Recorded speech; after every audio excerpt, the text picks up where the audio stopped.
시청자 여러분, 안녕하십니까? 황세프의 요리 교실입니다. 자, 식당들 중에서 한번 이렇게 해서는 안 될 일을 하다가 찍혀버리면 요즘은 그 식당 주인들이 그냥 미련 갖지 않고 문을 닫아버리더라고요. 예를 들어서 음식을 갖다가 이렇게 음식 잔여물을 다시 담아가지고 내다가 걸렸다. 아니면 식당이 갑질하다가 이제 인터넷 사이트에서 비판을 받는다. 또 식당이 지나치게 식은방직에 손님들을 대하다가 비판을 받는다. 이러면 빨리 문을 닫는 것이 이익이다라고 생각하고, 요즘 SNS 시대, 이 사이버 시대에는 잽싸게 문을 닫고 나중에 딴 데 가서 다시 여는 게 낫다, 이렇게 생각하는 경향이 있습니다. 그래서 한번 낙인이 찍히면 저는 헤어나지 못하는 시대가 됐다. 그래서 TV에 음식 프로에 등장해서 많은 사람이 먹으러 가고 그러는데, 자, 잠깐 TV 빨 타가지고 떴다가 좀 장사되니까 초심을 잃고 음식을 양을 줄인다든지 가격을 올린다든지 손님하고 신의를 어기면 곧바로 그런 것들이 문제가 되면서 손님이 줄을 섰다가도 어느 순간에 다 사라져버리는 이런 현상이 난무하고 있습니다. 그런데 이게 한편으로 보면 지나치게 빨리 달아오르다 빨리 식는 우리 한국인의 체질이기도 하지만은, 여태까지 이런 도저히 이해가 될 수 없는 짓거리를 하고도 그래도 옛날 이름으로 유지해오는 그런 식당들이 없어지는 부분에서는 천만 다행이다, 이렇게 생각합니다. 사실 옛날에 보면 한 30년, 40년 해왔다라는 맛집, 사실 가서 보면 맛집의 명성에 걸맞게 그리 맛있는 집도 아닙니다. 그런데 주인부터 식은방을 떨고 종업원까지 건방지고 그러면서 가격은 턱없이 비싸고, 옛날에 그런 남도 식당들이 몇 개 있었죠. 제가 여의도의 한 남도 식당에서 손님 만나고 계산하러 가니까, 아니, 종업원들이 임의로 우리가 팁까지 넣었습니다, 카드예요, 그렇게 말을 해요. 그래서 내가 팁은 알아서 주는 거고, 또 이런 류의 식당에서, 미국도 아니고 팁을 준다라는 부분은 생각을 할 수 없다. 여의도 있으니까 아마 정치인들하고 그런 나쁜 버릇, 정치인들 접대하는 사람들이 식당에 정치인 앞에서 특별 대우 받는다고 쇼해주고 대신에 팁을 좀 받았는지 몰라도 카드로 계산하려는데 거기에 팁까지 올렸대서 내가 다시 걸거랬습니다. 참, 그런 식당도 있더라고요. 근데 아직도 장사하고 있더라고요. 아마 정치인들 뇌물 받는 전용 식당이 아닌가 생각을 합니다. 자, 어쨌거나 오늘 말씀드리고 싶은 요지는, 최근에 경찰이 문가리가 이 검경 수사권 조정에서 수사 종결권을 경찰에 부여하고 또 검찰의 경찰 수사 지휘권을 상당히 박탈하고 이러면서 경찰의 이 권한이 높아졌습니다. 그러면서 일부 경찰대학을 나온 사람들 중심으로 경찰이 해서는 안 될 짓거리들을 해가고 있는 것을 너무 자주 목격합니다. 코로나로 고작 9명 하는 집회, 구경 저절로 온 사람까지 포함해서 주변에 흩어져 있는 500명도 안 되는 사람을 지난 6월 1일 여의도 국민의 똥당 앞 집회에서 경찰이 보인 폭력적 행태, 집회를 방해하기 위해 5번이나 해산한다고 경고를 하고, 집회 끝난 이후에 사무실까지 행진해 오는 과정에서 홍대 신촌 앞에서 이루 말할 수 없는 난폭한 짓거리로 이 보도의 보행마저 방해하는 일이 있었습니다. 또 오세훈 규탄 기자회견에서 경찰이 방해를 하고도 저를 오라고 하고 소환장을 2번이나 보내고, 심지어 윤미향 남편이 고소한 건을 묵혀놓고 있다가 1년 만에 또 오라고 하고, 또 어제는 이 방송 녹화하기 전날에는 소음 신고 들어왔다고 지구대에서 왔는데, 내가 볼 때 지구대에서 온 순경들이 아니에요. 3명이나 와서 계속 도발을 유도하는 모습까지 보였습니다. 최소한 민중의 지팡이의 모습이 아니라 거의 민중의 방망이 같은 행태.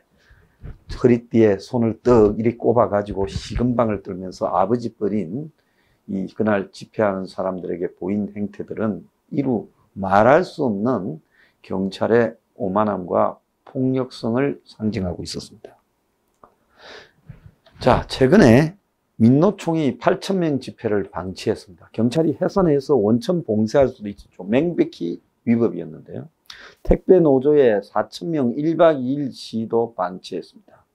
이것뿐만 아니라 윤석열 전 대변인, 전 논설위원 조선일보 이동훈이 어제 경찰 조사를 받고 나오다가 폭로했습니다. Y를 죽이는데 협조하면 네 이름 봐줄게. 경찰에 이야기돼 있다라는 여권 인물의 접촉이 있었다. 없는 이야기 했다고 안 봅니다. 만약에 그랬다가 이 사람 죽지요. 더 죽지요. 구속시킬걸요. 충분히 이 정권이 브로카 노릇을 옛날 언론계 인물을 접촉시켜서 해유하고 아니면 꼬리 자르고 하려고 했을 거라고 봅니다. 김상교 버닝썬 때도 똑같은 일이 있었고요. 제가 이 정권이 그런 일에 작업하는 순서를 알고 있습니다. 자, 6월 29일 날 윤석열이 정치 참여 출범식을 하는 날 이동훈이가 수산업자한테 뇌물 받았다는 비사실 유포를 흘렸어요. 고작 입건됐을 뿐인 사람의 이 혐의를 단정하면서 온 사방에 그날 윤석열 재뿌리는 용도로 썼습니다. 제가 윤에 대해서 잘못 처신하고 있다고 많은 비판을 하지만 이것은 명백한 경찰발 정치 공작이에요. 만약에 이동훈이 경찰에 이야기돼 있다라고 말한 부분에 대해서 사실이 아니라면 오늘 경찰은 이동훈을 추가 고소를 해야 되죠. 허위사실 유포로요.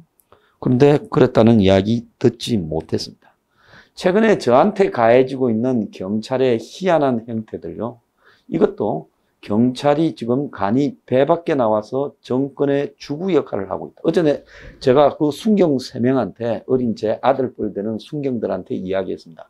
너네들 정권의 주구가 되어서 이런 행동을 한다는 데 대해서 부끄럽게 생각해야 된다. 너네들이 이런 일을 자연스럽게 받아들인다면 경찰은 아마 머지않은 시기에 종말을 맞을 거라고 내가 이야기를 했습니다. 사실 저는요, 경찰의 공권력 행사에 정당성을 부여해 줘야 된다고 누구 못지않게 이야기를 했습니다. 미국 경찰의 이 시위 진압에 대한 태도, 그리고 경찰의 이 공무 수행에 반발하는 부분에 대한 미국 경찰의 태도를 이야기하면서 한국의 공권력이 집회하는 자들에게 얻어맞고 방패 뺏기고 방망이 뺏기고 무전기까지 뺏기는 이런 행태에 대해서 제가 이거는 있을 수 없는 일이다. 공권력에 대한 도전으로 보고 강력하게 대응해야 된다. 그래서 경찰을 무력화시키는 이런 문가리 정권의 행태를 굉장히 비판했습니다. 민노총의 경찰에 대한 폭력 행태 이런 거요. 또 그것뿐입니까? 경찰 조직에 유독 인사 적체가 심해서 경사에서 경위로 승진하는 부분에 3대 1도 넘는 인사 적체가 있다. 이런 것도 시정돼야 된다. 또 그것뿐입니까? 지방자치경찰 등 경찰을 3등분해서 경찰의 조직을 무력화시켜버리는 일부 상층부 경찰들만 자리를 마련해 주지 대부분의 심의만 경찰을 무력화시키는 이런 형태도 있을 수 없는 거다. 경찰이 무슨 청원경찰이냐. 자치경찰제 도입하게. 이런 걸 했습니다. 이렇게 경찰에 대한 부분을 우리가 공약으로도 했어요. 혁명 21이 서포 15조에. 그럼에도 최근에 경찰이 우리가 마포구청 앞에서 기자회견을 할 때 확진자 마포서 경찰이 정보관이 코로나 확진자라면서 동행했다고 코로나 검사를 받으라고 마포보건소가 연락 왔어. 우리가 이 사실에 대한 진위 여부를 파악하기 위해서 그 확진자가 누구인지 확인해달라고 마포경찰서에 공문을 보냈는데 공당이요. 이 부분에 대해서 전혀 확인조차 하지 않고 있습니다. 이 말이 안 되는 이야기죠.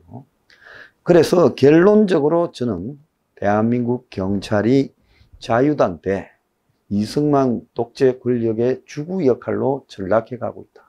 지금 보수에서는 마치 이승만을 위대한 대통령으로 평가한다. 저는 6.25 때 나라를 구한 측면이나 그리고 한국의 건국 대통령으로서 이승만의 역할을 인정하지만 이승만이 경찰을 끼고 독재를 행하면서 4.4 개헌을 할 때 국회에 들어와서 경찰이 투입되어서 국회의원들을 끌어낸 일, 그리고 그 유명한 곽영주, 이승만 경찰의 경무대 경찰서장을 했습니다.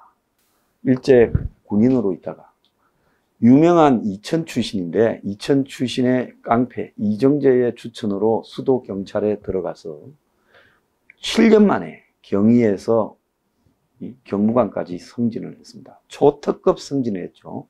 이승만이 경찰서를 방문했을 때 이승만 눈에 들어가지고 그 길로 초특급 승진을 한 인물입니다. 근데 이 사람이 이승만 경호 실정을 자처하면서 온갖 악행을 저지르고 심지어 군대 검사들까지 자기 밑에 두면서 특히 박정희 전 대통령을 사상 문제로 엄청나게 갈구었다고 소문이 납니다.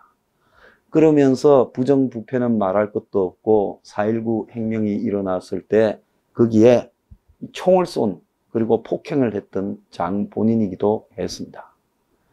자, 그래서 이승만이 쫓겨나고 난 뒤에도 곽영주는 이승만 경호실장을 자처하고 다녔고, 그리고 나중에 하와이로 망명한 이후에 민주당 정권에 들어갔다가 조금 살고 나왔습니다만은 박정희 군사혁명이 일어나서 1차로 지금 이 곽영주를 구속시켜서 깡패 이마수, 이정재와 더불어서 사형을 선고해서 곧바로 사형이 됐습니다.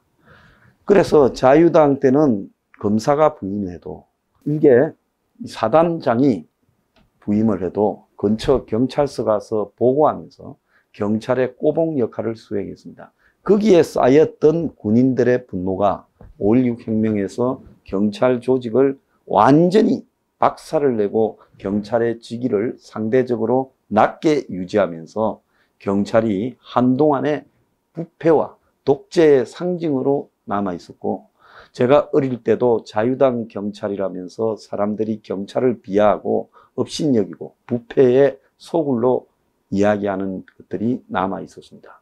자, 전두환, 노태우 독재 때도 또 마찬가지로 경찰이 주구 역할을 했죠. 그런데 지금 문재인 민주 정권에 또 경찰이 앞잡이 역할을 수행하고 있습니다.